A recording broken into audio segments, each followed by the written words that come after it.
tribes. How shall I explain this? Based on the historians, when you look at the history of Arabia, you will find that there were two bloodlines in the Arabs, two known bloodlines amongst the Arabs. What were these? These were the Adnan and the Khahtan. Adnan was one bloodline, Khahtan was another bloodline. Within Adnan, there were two tribes or two clans or two offshoots of that within Adnan. Again, there were the two major bloodlines of the Arabs. There was Adnan, Khahtan. Leave Khahtan to the side for a moment. In Adnan, you had Murad and Rabi'. Of these two, within Murad, you will find the Quraysh. Notice these are all important. The next level or the sixth level of what Umar did in his rule of Khilafah, he said that Murad will get more than Rabi'. That is, the people who adhere or are from the tribe of Murad will get more than Rabi'. Now notice, all of this is happening. All of these dimensions. This didn't exist during the time of Abu Bakr. This did not exist during the time of Rasulullah.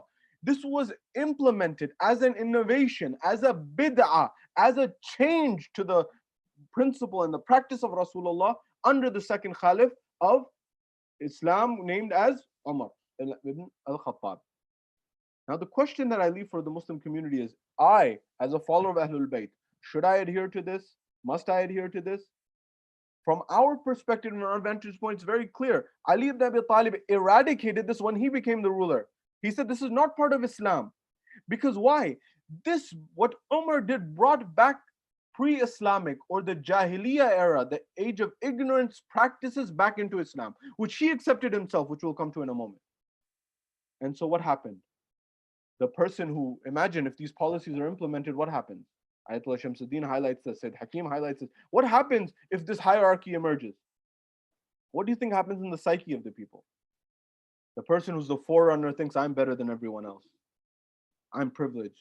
The person, for example, who's from Quraysh and from within the Quraysh of the Muhajirun, that person thinks, I'm the best. The person who's Muhajir thinks, I'm better than the Ansar.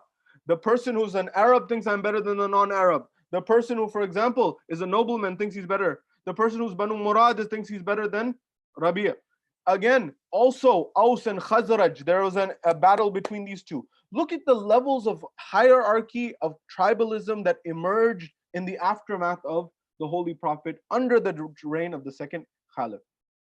I say this because according to Tarikh al-Tabari and Tarikh al-Yaqubi, both non-Shia sources, Ahlul Sunnah wal Jama'ah sources, according to them, it's very clear and very categorical that Umar himself stated in Tarikh al-Tabari, he says that I've made the environment, towards the end of his life, he's saying, I made the environment such that no two individuals will sit together in a gathering, that the gatherings have gotten so exclusive that no one's willing to sit next to each other. That the Muhajir thinks he's better than the Ansar, the Quraysh think they're better than the rest of the Muhajirs, the forerunners think they're better than everyone else.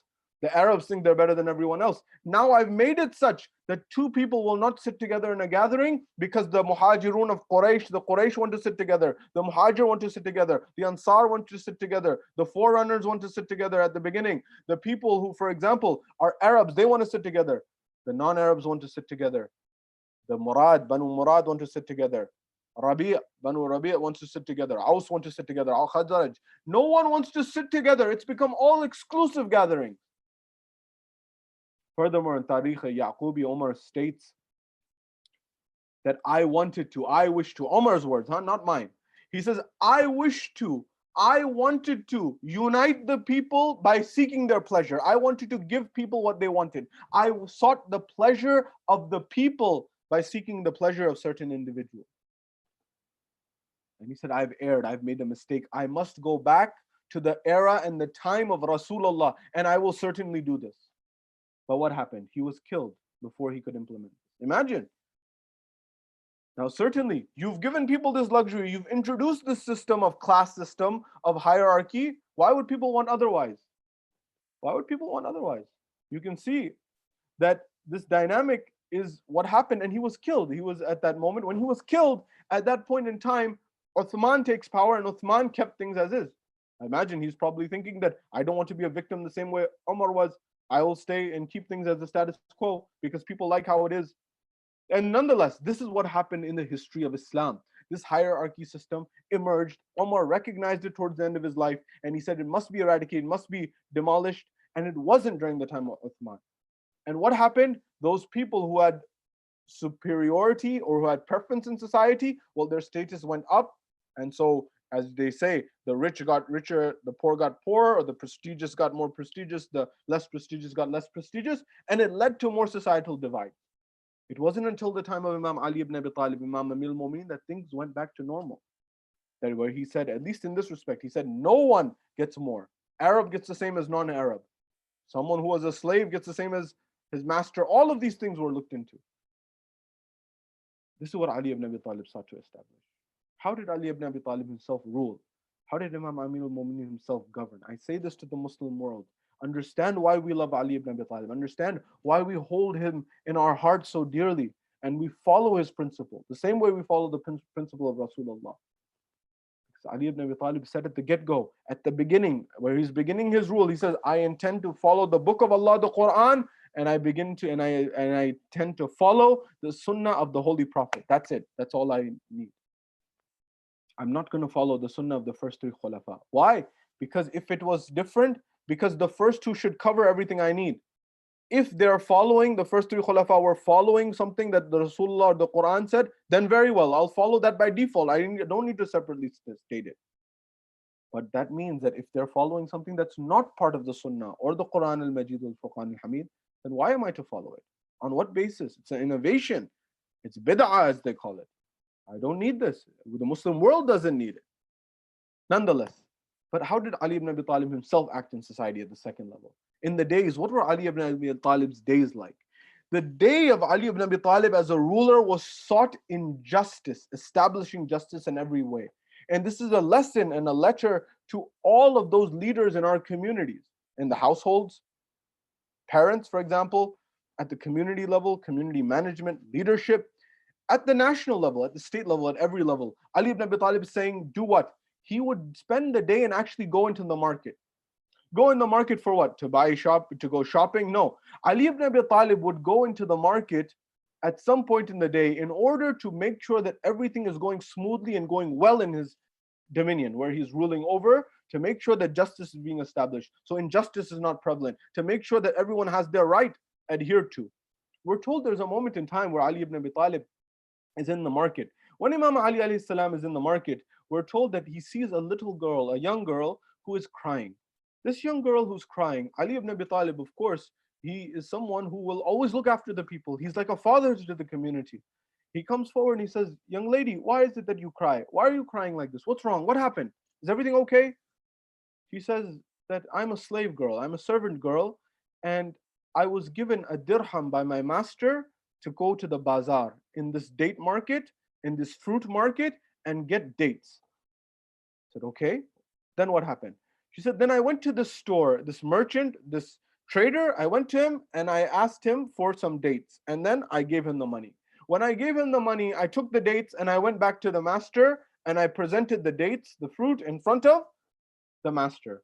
When I presented it in front of my master said that these are not acceptable to me. I don't accept these dates. Take them back, get a refund, get the money back. At that point in time, she says, I took the dates and I went back to the market. I came back here. Amir al-Mu'min says, then what happened? She said, at that moment, I went back to the merchant and he says he refuses to refund me the money. He will not give me back the money. He tells me to go away. I don't know how I will go back to my master. I cannot get a refund from this man, this merchant, this trader, and I can also not go back to my master because he will beat me, he will harm me, he will abuse me if I do not get what he wants. Amir al-Mu'mineen says, let me try to plead this on your behalf. Let me try to advocate on your behalf. Let me try to speak on your behalf. Ali ibn Abi Talib at that point in time, he goes towards the merchant, he goes towards the trader. Notice this principle. Ali ibn Abi Talib, Amir al-Mu'mineen, and I say this to myself and all the dear brothers and sisters across the globe, he says, make sure you know the rules and the principles and the ethics, most importantly in this situation, of business. He's giving you the principles of how to adhere and conduct yourself in business. Ali ibn Abi Talib says to the man, oh man, this young lady has a grievance against you. What is the matter? He says that you brought the dates you sold her dates. She took them to her master and she brought them back. You're not refunding. She requested a refund. You're not giving back her money. Look, she's a slave girl. She's a servant girl. She has no say in this matter. She's just the middle woman in this situation. The master gave the money. She brought the money. And you gave the dates. She took the dates back. He didn't like the dates. Now she brought the dates back. You don't want to give a refund. She's just in the middle of this. Leave her alone. Let her be. Refund the money. Be away with it. And let her have some ease. She see, she's crying. For goodness sake, have a heart, have some decency, have some ethics, have some good conduct, have some moral. This is Ali ibn Abi Talib trying to be rational. Look, this is Bab Madinatul Ilm, but also Fatih Khaybar. He's trying to reason with the man. The man goes and he's standing behind his booth or his stall or his store. He comes out, and the tradition of the narration says he puts his hand on the chest of Ali ibn Abi Talib so as to almost shove him and push him away. Get out of my way, I'm busy, don't get involved in this, it has nothing to do with you. And he did this in front of all of the people in the market. When he did this in front of all of the people in the market, a commotion emerged. And when this commotion emerged, the people said, what have you just done? You just pushed the commander of the faithful, Ali ibn Abi Talib, Amir al-Mu'mineen, the Khalifa of the Muslim, the Khalifa of Rasulullah, the Khalifa of Rasulullah, the Khalifa of Allah subhanahu wa ta'ala on the earth. Do you know who this man is? He said, I didn't know. The narration says his face went pale. When his face went pale at this very moment, we're told at that very moment in time when his face went pale, he began to apologize profusely. He took the dates back, he gave the money back to the girl, he apologized, and he apologized. He said, Ya Ali ibn Abi Talib, Ya Amir al-Mu'mineen, forgive me, I apologize, I'm sorry, I didn't know it was you. But Ali ibn Abi Talib lays out a principle. He says, I will only accept your apology if you change your conduct, if you change your way of being, if you change your ethics, if you change your morals and how you behave with people. That means Ali ibn Abi Talib is highlighting a principle that today you accepted and you agreed to what I'm saying because I'm Amir al-Mu'mineen, because I'm Ali ibn Abi Talib, because everyone knows me around here. What if tomorrow somebody who's not wealthy, someone who does not have prestige, someone who does not have class, the level of class hierarchy that you want in society? What about somebody who, for example, go looking at the era of the second Caliph, what if someone who's not a forerunner in Islam? What if someone who's not from Quraysh or Qarashi? What if someone who's not a Muhajir? What if someone who's not a, for example, Ansar? What if someone who's not a noble person? What if someone who's not from Banu Murad comes to you? What if a lay person, what if a servant comes to you? Will you give them justice? This is the philosophy of Ali ibn Abi Talib, which he sought to implement in society for you and I, for our world, to make our world a better place. I ask the leadership of our world, I ask the leadership of our society, I ask the leadership of our communities, do you not look at the example of Ali ibn Abi Talib? I implore you to investigate and analyze and study the example of Ali ibn Abi Talib. And our own community leaders, do you go and sit with the community members? I ask the community members in our own community, I hope and pray that you sit amongst the common people. Or is it that you as a leader, the president of the community, for example, you have an exclusive group of people who you meet with, you speak with, only 4, 5, 6, 7 people who you meet with, and you don't meet with the people, you don't speak with the people, you don't walk up and down the corridors and the avenues of the lay person and the individual society the same way that Ali ibn Abi Talib did to make sure that justice was actually being established on the ground? Or are you just interested in the seat, the position of the seat, the same way that Muawiyah ibn Abi Sufyan was, the same way that some other rulers were? They just wanted the seat. That seat on the day of judgment will ask you some questions, or at least you will be liable to answer some questions on the day of judgment. The same way Imam Ali ibn Abi Talib, Amir al-Mu'mineen, said in his sermon, he said that one who rules over the people will be questioned on the day of judgment. On the bridge, on the Sirat, he'll be questioned about this. Ali ibn Abi Talib is highlighting you'll be questioned for that position. But how was Ali? This was Ali ibn Abi Talib in the day. He spent the day administering justice, telling the people, teaching the people, and actually living amongst them, sharing with them what is truth, what is the reality, what should be followed, what should be adhered to. But how was this Ali ibn Abi Talib in the night? How was this Amir al-Mu'mineen? The spirituality of Ali ibn Abi Talib, it knew no bounds. Why do I say this? In the night, we're told in the Darul Amara in Kufa, the main place where Amir al-Mu'mineen would rule from, the governor's palace. Ali ibn Abi Talib didn't live there. He would run the system from there, from the Darul Amara, the public house where everything is run from, where the government is run from. We're told Ali ibn Abi Talib, Amir al-Mu'mineen, in the middle of the night. It's the middle of the night, huh? At the darkest moment of time. We're told that Hubba and Nauf, these two individuals, are sleeping in the courtyard. They're sleeping in the courtyard, the Sahan of Darul Amara. When they see someone walk in, when they see someone walk in, they notice they're sleeping, they're half asleep. You know that feeling that you sometimes get, that you're half asleep and something opens your eyes while in the middle of the night? They were still drowsy, they were still almost fully asleep, but they realized something was going on. They saw that somebody was walking in. They say that they noticed it was Ali ibn Abi Talib. But in what state? In what environment? They said he was in a state where he was holding on to the side of the door just to hold himself up. He was holding on to the wall just to keep himself up from falling on the ground. And his eyes were filled with tears. And he was crying. And we saw Ali ibn Abi Talib in a state that we've never seen Ali ibn Abi Talib in before. And they said he was reciting the final verses of Surat Al Imran. Remember the verse I recited at the beginning? He was starting there.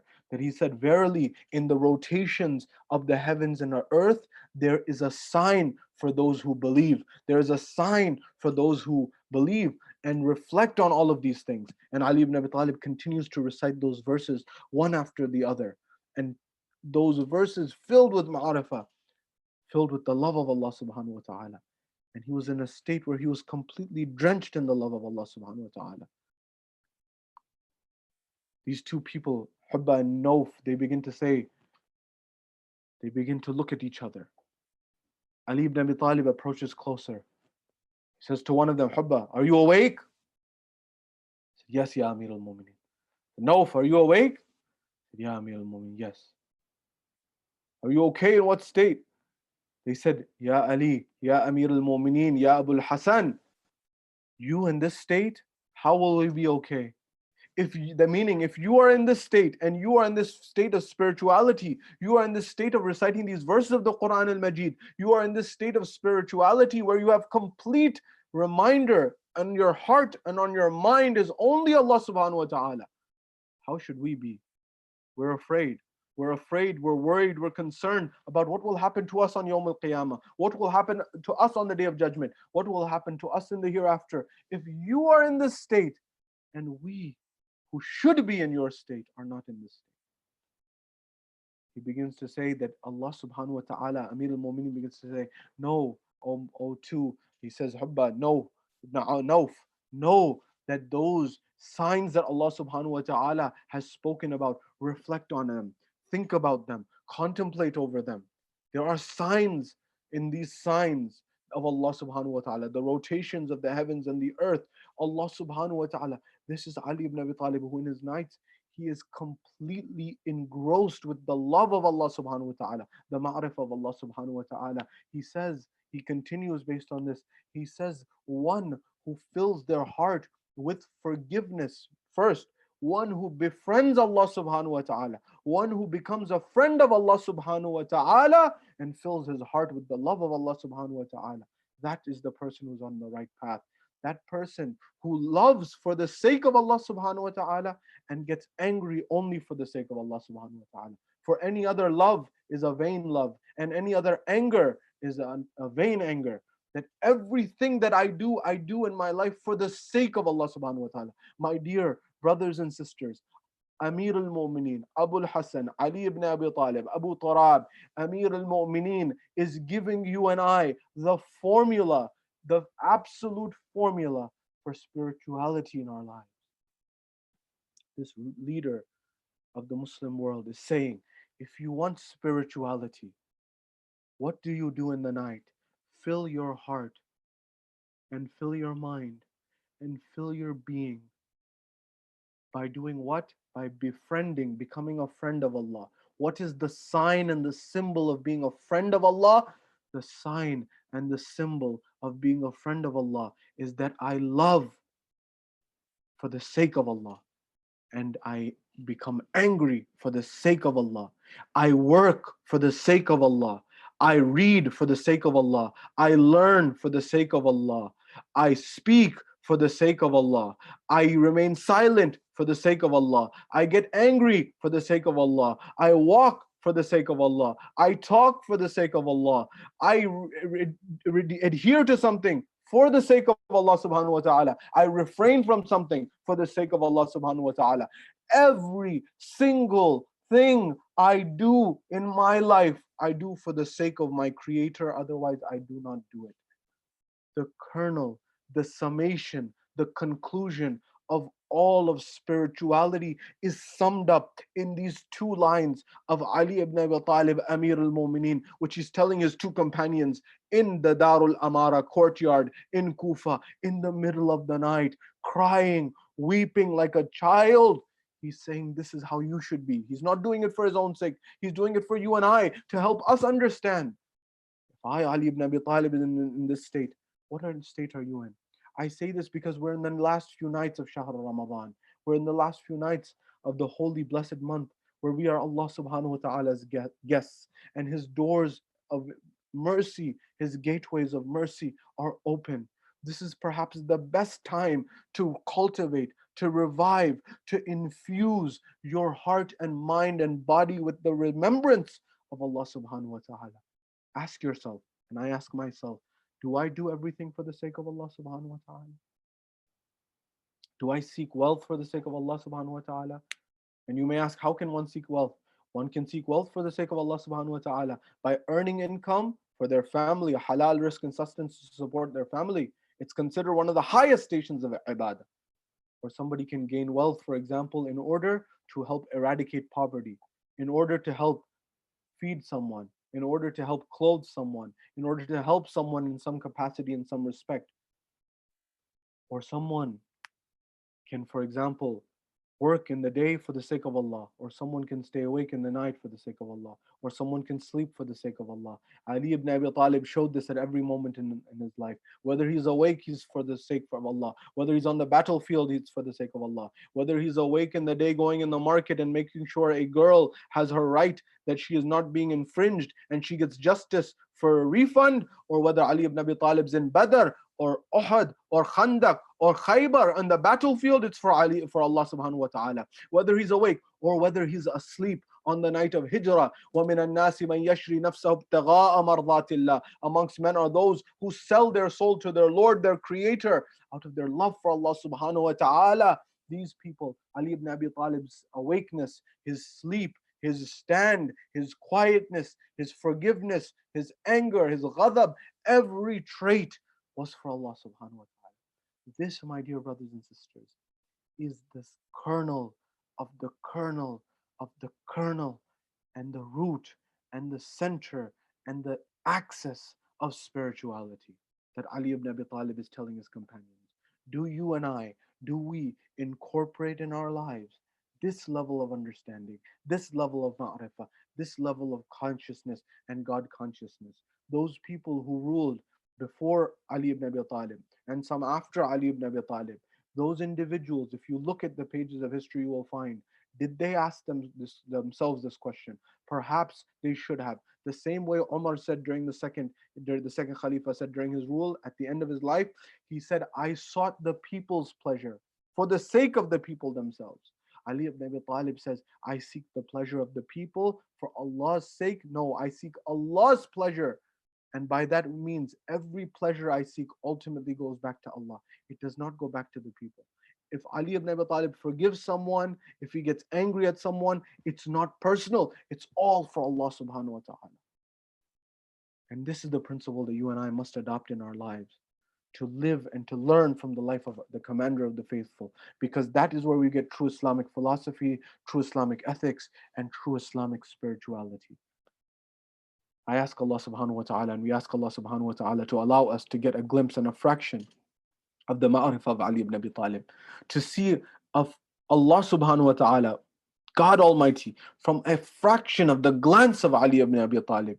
His vision, metaphorically, how did he see Allah subhanahu wa ta'ala? Ya Allah, allow us to establish. Ya Allah, allow there to be peace and harmony on our earth and our planet. Ya Allah, allow there to be an environment with the Shia of Ahlul Bayt alayhimus salam. They have peace and tranquility and they're not killed, whether it's a maternity ward in Kabul or whether it's a young girl in Blackburn, UK, or whoever it may be across the globe. Ya Allah, bring peace to the followers of Ahlul Bayt in specific, and bring peace and tranquility to all Muslims and all of the global human community, Muslim or otherwise, bring them peace, equity, harmony in every respect. Oh my Lord, oh Creator, oh Allah subhanahu wa ta'ala, allow us to have your love entrenched in our heart. Allow us to have your ma'rifah entrenched in our minds and our beings, so that there is not a single moment of our lives where we are not thinking about you. Everything we do, we connect back to you and we do for your sake, the same way that Ali ibn Abi Talib had advised us to. Ya Allah, allow us to be part of, and allow us to not be a blockade and a hindrance to the reappearance of the Imam of our time. Hasten his reappearance and allow us to be amongst his companions when he returns. Wa akhiru da'wana anil hamdu lillahi rabbil alamin.